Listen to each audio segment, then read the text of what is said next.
Friends అందరికీ నమస్తే. మరి ఈరోజు దీపావళి సాయంత్రం 4:05 గంటలకు వస్తుందండి. 8:20 వరకు ఉంటుంది. అలాగే ఈ దీపావళి పండుగని ప్రతి ఒక్కరూ కూడా బాగా ఈ దీపావళి పండుగ అందరూ కూడా బాగా జరుపుకోవాలి.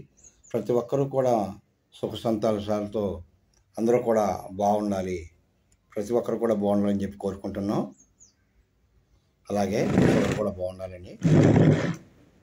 ఈ పండుగను అందరూ కూడా మనకు ఉన్నటువంటి దాంట్లోనే పండుగని మనం ఉన్న దాంట్లోనే గొప్పగా జరుపుకుందామండి. ఒక భారీగా జరుపుకునే పర్వాలేదు, కానీ మనకు ఉన్న దాంట్లోనే చక్కగా జరుపుకుందామండి పండుగ. మనకు ఉన్న దాంట్లోనే జరుపుకుందాం పండుగ, ఏం పర్వాలేదు. అలాగే ప్రతి ఒక్కరు కూడా బాగుండాలి, అందరూ కూడా బాగుండాలి, అందరూ సంతోషంగా ఉండాలి, ప్రతి ఒక్కరూ బాగుండాలి.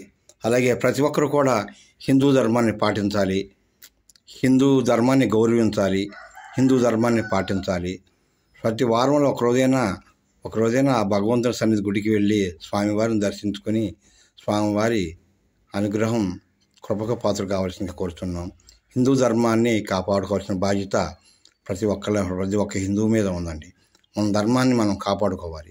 మనం బయట ఉన్న మన దాంట్లో రామనట్లా మన ధర్మాన్ని మనం కాపాడుకుని మనం అందరం కూడా బాగుండాలి. పిల్ల పాపలతో పంటలు బాగా పండి అందరూ కూడా బాగుండాలి. ఫ్రెండ్స్ అందరూ బాగుండాలని చెప్పి కోరుకుంటున్నాం.